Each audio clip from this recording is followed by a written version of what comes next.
julli pour lan woor pour lan Baay Faal bu dëggal doo gëm Seera Faal di julli di woor.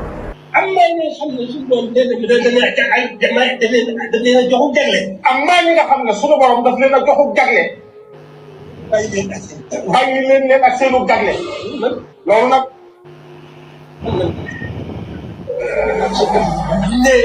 buñ nee sariya rek. bu nee sariya rek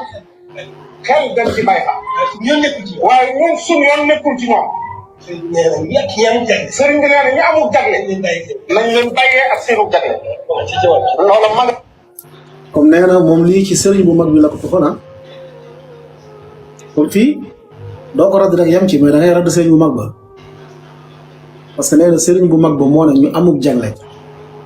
ba fal sëriñ ko ñu amul jagle nañ leen bàyyi ak seen jagle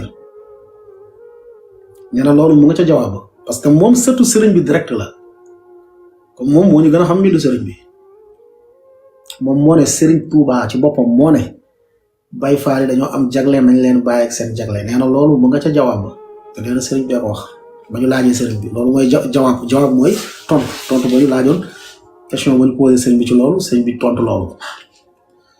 comme jàppale xalif général bi nee na sëriñ bu mag bi ci boppam moo teggil Baay Faal yi ñàkk julli ci waxam fan la ko teg ak sëriñ bu mag bi fan lañ ko teg ñun gisuñu ko amuñu preuve lu dul ñuy saafatoo ci ay baatin ak xaqiqa boo xam ne mënuñu ko expliquer yonente bi sallallahu alayhi wa sallam mii nga xam ne mooy sëriñ yu ñëpp deful exception ci kenn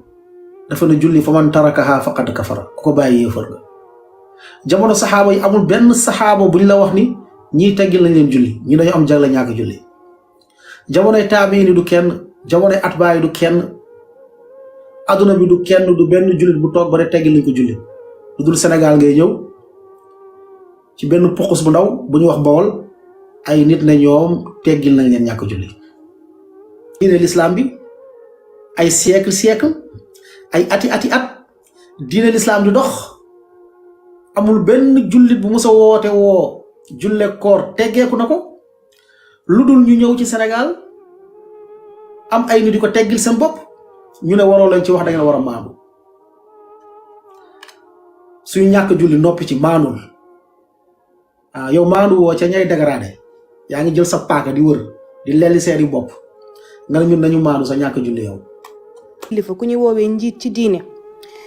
mu mën a toog teggil benn ponk islam ab mbooloo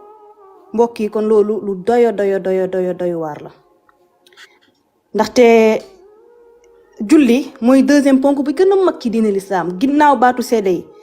julli mooy deuxième ponk bi gën a mag yonent bi sallallahu alayhi wa sallam bi mu yónniwee Muaz Yemen lu mu ko njëkk a wax mooy na leen leeralal tawxid bu ñooñu accepté tawxid ba pare mu door leen jàngal julli pour lan parce que yonent bi xam na ni bu fekkente ne ñooñu nanguwuñu tawxid seen julli du am njëriñ bu fekkente ne ñooñu amuñu tawxid seen julli du am njëriñ donc ñun Sénégal xalif bu toogee ne yéen mbooloo bi kat da ngeen am jagle maanaam da ngeen am loo xamante ne c'est spécialement pour yéen loo xam ne yàlla moo ko jël teggil leen ko yéen uniquement donc moom mi ngi appuyer ñooñu ci seen réer mi ngi leen di appuyer ci seen ñàkk julli mi ngi leen di dooleel di leen ne kat yéen a nekk ci dëgg seen ñàkk julli bii yàlla moo leen ko jagleel loolu musiba gën koo rëy